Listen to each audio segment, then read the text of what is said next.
It was just raining a bit. There's nothing with sunny hot Australia today, I tell you that. But it's good to have a nice and cool day here in the off-grid garage so we can build a new battery. Oh yeah, and we have only 18 plus 8 amps outside at the moment. So welcome back to the Chaos Off-Grid Garage here in sunny, hot Australia. It was yesterday 35, today 22. Yeah, at the moment it looks totally messy everywhere because I'm rearranging the garage. Because we are having family over the Christmas period here with us, I need to free up this space here on one side of the garage. Just in case we are experiencing some thunderstorm with hail, we have to get one small vehicle here into the second garage. So I bought another small shelf here on wheels to get rid of most of the stuff which was sitting here just on the floor. These small shelves are so handy because I can push them anywhere and it frees up space there where I need it, frees up space over there. So that's actually really good. Yeah, and that's why we cannot build the battery inside the battery room today. We have to go outside. There's far more space. And well, I found 24 batteries, but they're all mixed up. These are MB30 and MB31 cells. I have ordered them from Yixiang a while back and never used them so far. Well, there's actually a bit of a story to it. Remember the MB30 and MB31 QSO has sent over? Like 1.5 years ago when they came out. They were the first to deliver these batteries to me, so I can show them here on the channel. And this was like 4 MB30 and 4 MB31. And because I'm not building 12 volt batteries here in the off-grid garage, I had to order another 12 MB30 and MB31 to complete the 16S batteries we usually build. But I ended up ordering only 8 of each. Because I had in mind we had 4 boxes here of the MB30 and MB31 cells. They contain only 2 cells each. So I was 4 cells short to complete the 16S battery, so I had to order another 4 MB30 and MB31 respectively. And then they were sitting in boxes outside, and yeah, as part of the whole garage cleanup here, I unpacked everything, got rid of the packaging, and I have these batteries sitting here on the floor, which is not ideal either, because I really need this space here. So over the Christmas period I have to put the Seplos battery stack and also the EEL battery stack in the battery room as well here to fill it all up completely, make a total mess in there. But this is just temporarily until the family is going home again, and then I can reclaim all my space here in the off-grid garage, yes. So, but today I want to build this special Yixiang do-it-yourself book. This is actually the off-grid garage 100,000 subscriber celebration pack. I think this has still the version 15 of the JK inverter BMS. It's an old display in here, but that's totally fine. I don't mind. Yeah, all these batteries are being connected to the IBMS system anyway, so I don't care which batteries, which BMS I get. Everything connects to the IBMS. Done. So, and it's been a while. We had a look at this box here. I'm not even sure what accessories are in here, if this is a complete box or if we have to Frankenstein something together to get some of these cells here inside this box. And I have also mounted the wheels here on this box, which I would probably not recommend unless you have only 1 or 2 of the Yixiang boxes, or any other boxes in fact. Yeah, if you have more than 1 battery box, like here we've got 1, 2, and then the MB56 on top. So this is like 500 kilos of weight here. I would always recommend to get the trolley from Yixiang, because this has also the holes on top of it, and the boxes fit actually perfectly on this trolley. And they have tested this trolley here with, I think, close to 1,000 kilograms, and it was no issue. You could still wheel it around. It has very strong supported wheel bases down there, while here these wheels are only connected to the thin sheet metal here of the box itself. And I've shown this in a past video when these wheels are actually start bending, and we had only 2 boxes on top of each other. So stacking 2 boxes on top of these wheels here is the maximum you can do, while here 4 or even 6 is no problem at all. Okay, let me first take care of this mess here. And I also have to label all these cells here, so this will take me a while. There could be a time-lapse coming.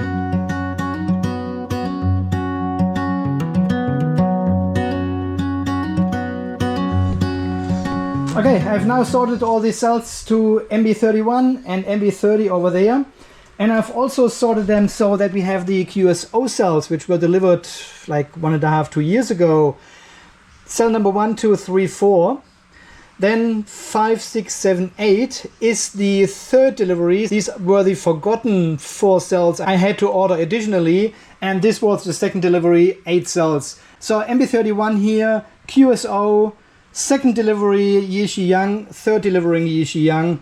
And the same over there, yeah. First 4 are QSO, and then second delivery Yixiang, third delivery Yixiang. So this is a bit of a Frankenstein project as well, because we've got 3 different manufacturing dates, 2 different delivery companies. Should be totally fine. Okay, I think this Off-Grid Garage milestone kit contains the full lot. We've got the accessory kit here with all the bus bars and stuff like this. Printed manual. Epoxy sheets, EVA tape. These are already the new PCBs with the support underneath, so if you push in the plug here, it doesn't bend the PCB anymore. Isolated screws, noise. This was the box where they, for whatever reason, decided to make these bus bars out of brass. Well, it is what it is. And no, I don't think so. This box does not contain a fuse yet. So, and because this is the 100,000 subscriber celebration box here, I have decided to go with the MB30. Because I've never built an MB30 battery actually. I've built 2 MB31 but never an MB30. So this will be the first time and probably the only time we put an MB30 into a celebration box. So unfortunately they have put double pole bus bars into this box here.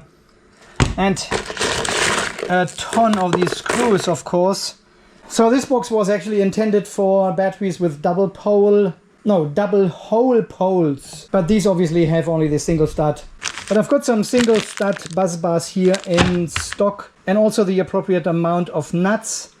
And the box was never intended to get MB30 cells or something. This was really intended to get these double hole pole cells at some stage. So this is not Yixiang or anyone else's fault. This is only my design change now. And that's why these bus bars don't work.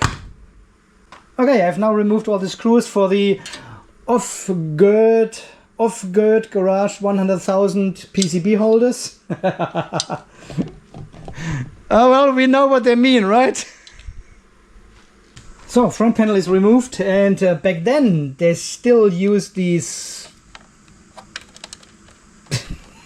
star washers here to hold down the display, but one of you guys has actually developed this 3D printed frame for these older displays, and this basically connects with these 4 screws here of the screen and then replaces these really ugly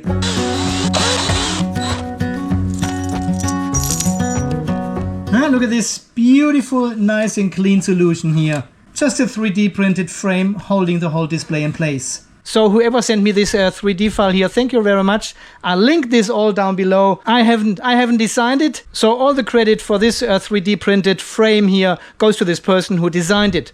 Thank you very much. So the only thing is you need slightly longer screws than the original ones. So probably M3x20 works fine. Actually, we don't need to take out the compression plate altogether. Just need to loosen these screws a bit here, and that's it. This should give us enough space to install the cells now. So before we are adding the epoxy sheets to the box here, we want to have a quick look again here at the construction and design of this Yixiang do-it-yourself box. So this is the version 2. As part as the compression plate or the cabling goes, this is an earlier model they have produced here. This doesn't have a fuse yet, but all this design here has not changed. So we've got a nice sturdy welded, we need to emphasize on this now, a welded middle support frame here where the compression plate locks in as well. So we've got a nice firm and equal compression. We've got the side support here, the back panel with the holes, And down there we can see the M12 studs coming through from the wheels I have mounted on this box here. This is just temporary. So all the scratches here are from the epoxy sheets which were sitting in this compartment. This is all moving around during transport and then scratching the paint. It's a bit of a shame, but the paint has actually not come off. It is a bit scratched, but it has not come off. There's actually no space, no location in this box which I can see where there is no paint. Everything is painted. Even inside these profiles there is paint inside. Not like with other boxes we have seen. This is all really good manufactured and built. That's why these Yixiang do-it-yourself kits are highly recommended. Okay, let's put the epoxy sheet in and keep going. So all these large epoxy sheets are very straightforward. Then they have included 4 of these smaller epoxy sheets, which are going obviously at the front and at the back of the box. But we don't have any epoxy sheets in between the cells. Yeah, they only provide this EVA tape, which you are supposed to glue on one of the cells. I just stack them in between the cells. I'm not gluing them on top of the cells anymore. If you ever have to take them off, it's a huge mess. But yeah, no epoxy sheet in between the cells, unfortunately. But I think they have changed this as well now. The version 2 of the Yixiang box comes with a lot of epoxy sheets in between the cells, either additionally to the EVA tape or as a replacement for the EVA tape. This is a pure insulation material. This one is more a squishy foam situation. So I think the epoxy sheet is far more important than the foam in between. But here with this design we just go with the EVA tape in between all the MB60 cells. And because this is the negative connection to the BMS here, this is our cell number 1. There we go, cell number 1, negative on this side, connects to this bus bar to the BMS. So one more epoxy sheet. And at this stage I don't know if there is a sticky foam in this location as well as at the end of the box. So we leave it away because we've got this flexibility with the compression plate here anyway to rectify this later. Alright, cell number 2 and a piece of foam in between. Cell number 3 and a piece of foam. Okay, I'll keep going until the whole box is filled.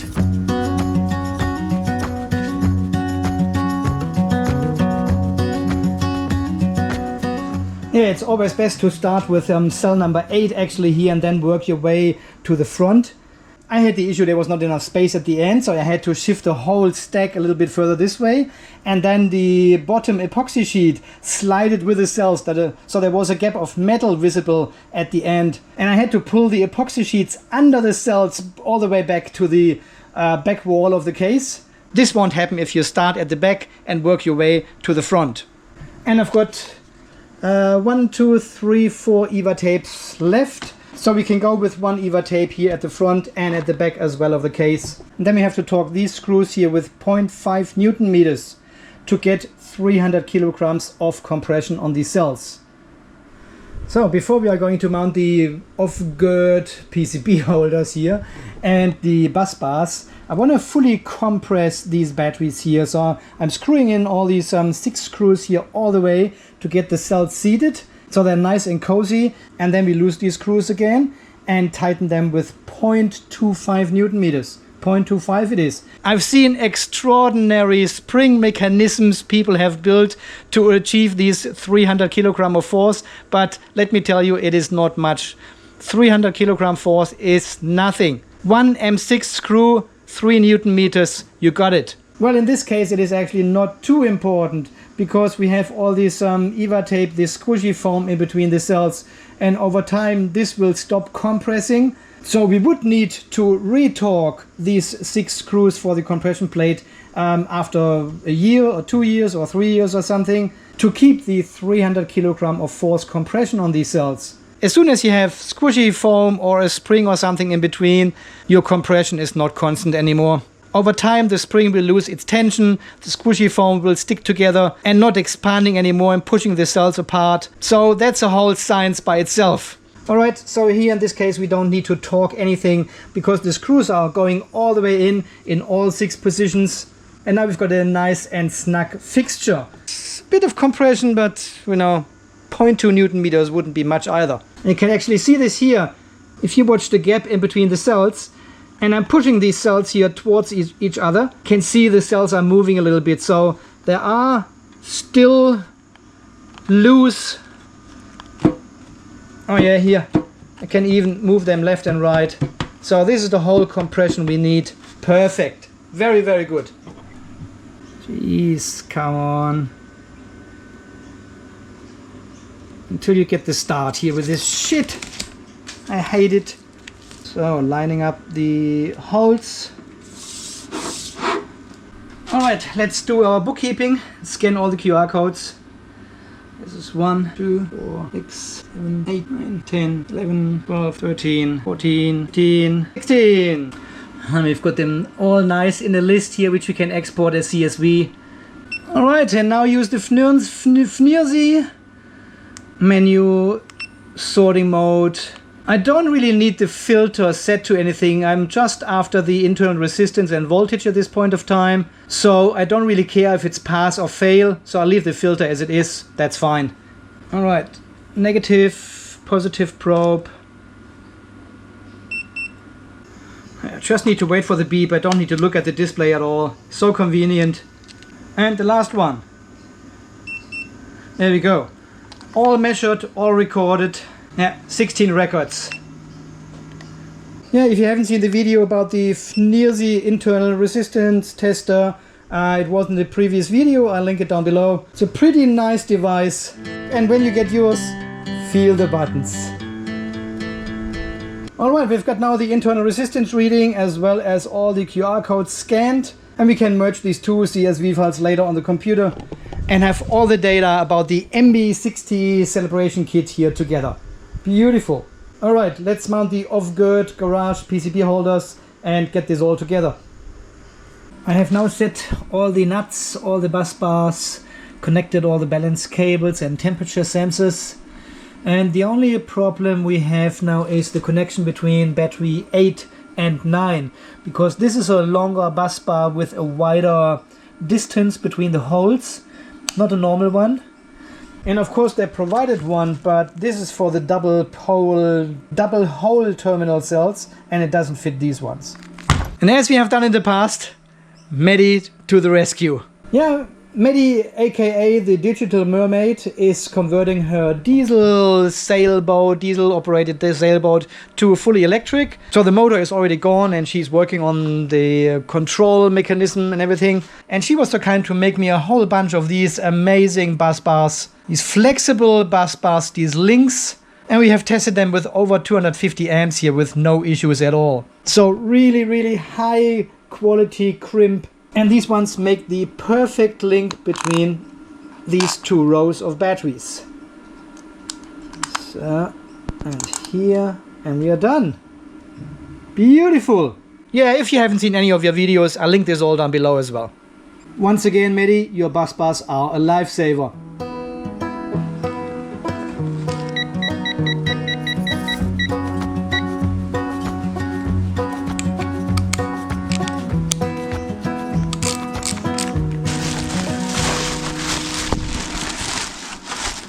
And as always, I'm covering up the battery now because we are dealing with a full connected 48 volt battery, and if you make a short now, you're having a really bad day. So we use the torque adapter, which is linked down below, with 4 Newton meters, and tighten all the nuts.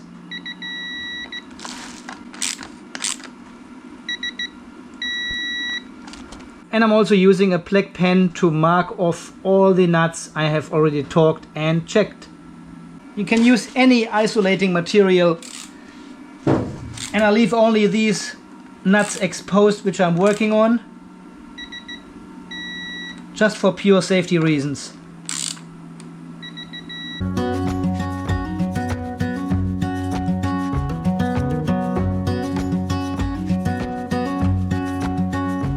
Okay, and this concludes basically the main battery build. All the cells, bus bars, all the balance cables, everything is connected in this area here, and we can focus now here on the BMS side. Reconnect everything to the front panel, connect the main positive here to the circuit breaker, and that's basically it. We're almost done. So we can connect the balance cables already, and the white one over here. Down here we connect the communication board back to the BMS. The switch comes with this Kabelgewirre. That is insane. Making sure this Kabelgewirre goes down here. Feed this all in. And we also have the positive for the BMS here, which we should not forget.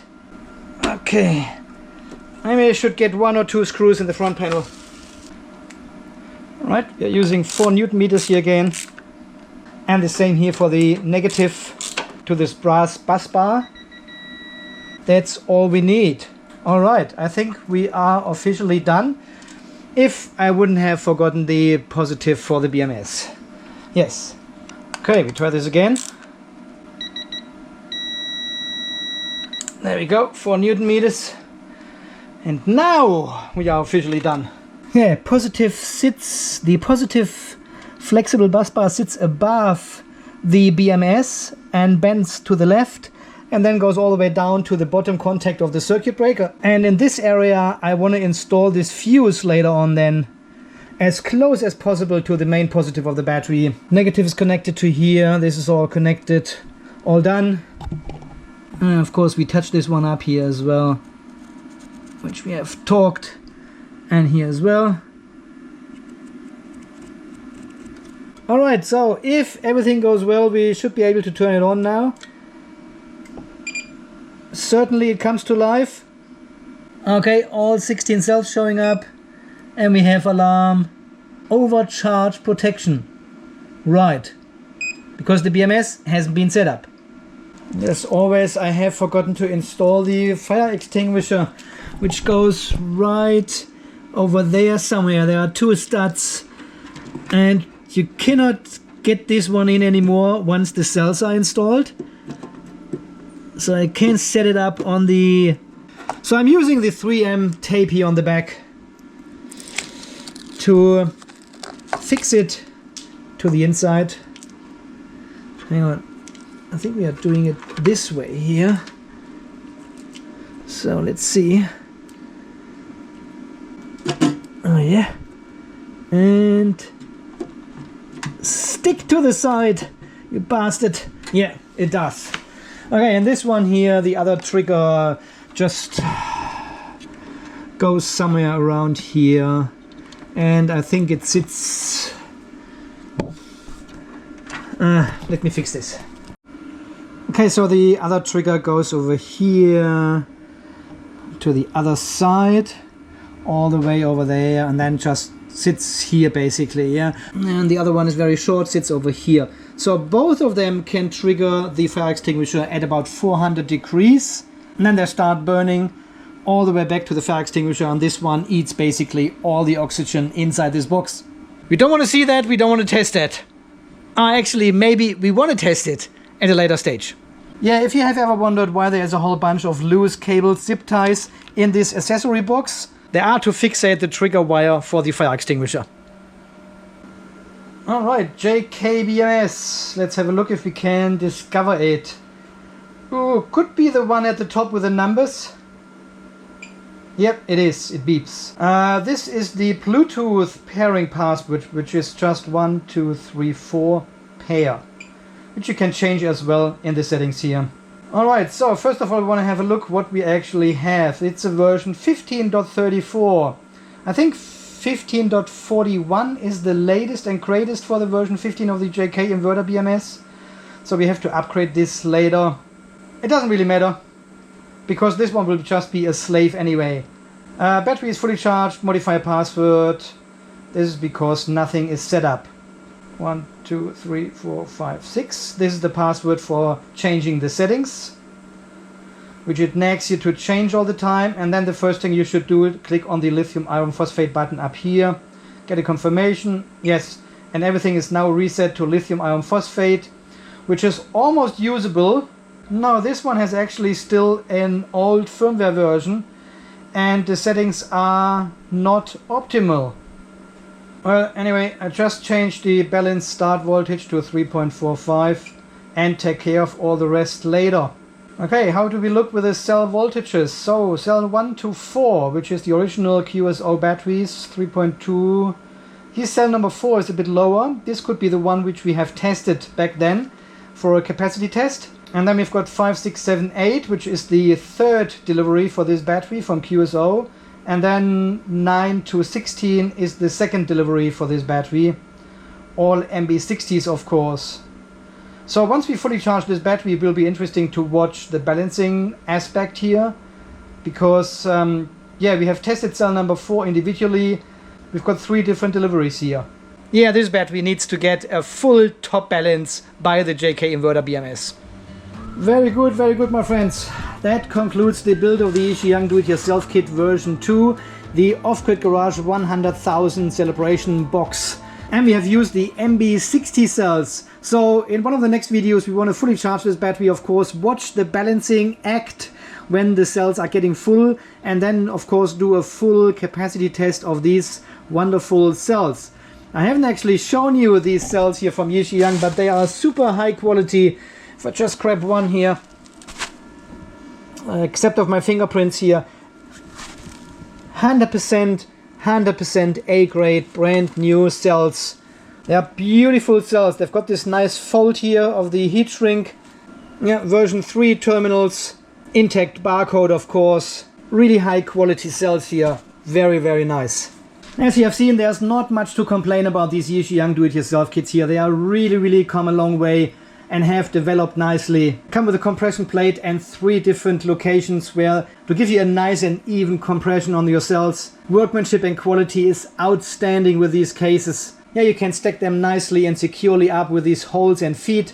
You got the wheelbase if you want to stay mobile with your battery stack. And nowadays they all come with a version 19 of the JK inverter BMS. A 250 amp circuit breaker and also a 150 amp fuse or something. I'm not 100% sure about the size of the fuse actually, but 150 would be my preferred value. Yeah, everything is well laid out and designed. It looks clean after the installation. It has these ventilation holes here on both sides of the case and a magnetic mesh to go over it to prevent insects from going in. I've got a fire extinguisher for peace of mind. And of course, as always, I link the Do-It-Yourself kit as well as the Yixiang EVE cells here down under the video. Both are superb quality. Cannot complain anymore. Yeah, and you have seen in this video how easy it is to build your own battery. All the accessories are provided with this Do-It-Yourself kit. You just need to buy your own cells from anywhere or from Yixiang as well. Put this all together as per the manual and you're done in no time. And this gives you close to 15.5 kilowatt hours of storage. These MB30 cells, huge capacity and 10,000 cycles. That means 27.39 years if you do a full cycle every single day. 27 years, that is crazy. Alright my friends, as always, thank you so much for watching. Thanks for all your amazing support here, for all these wonderful and beautiful people who are donating to the channel here. Thank you very much. Keeping this channel independent. This is a sponsor-free video here. I can say whatever I want. I don't need to take care of any of these companies here. And this is all thanks to you and your wonderful support. Thank you very much. Alright my friends, until the next video when we do something different. Maybe we're building the MB31 battery, because these cells need to get off the floor as well here. And I've got 3 more empty cases here to go. Yeah, there are different developing stages of the version 2 of the Do-It-Yourself kit. You can see a fuse in there. As if we don't have enough batteries yet, right? Yeah guys, so until the next video, you stay charged, stay safe, and thanks again for watching. See you then. Bye bye.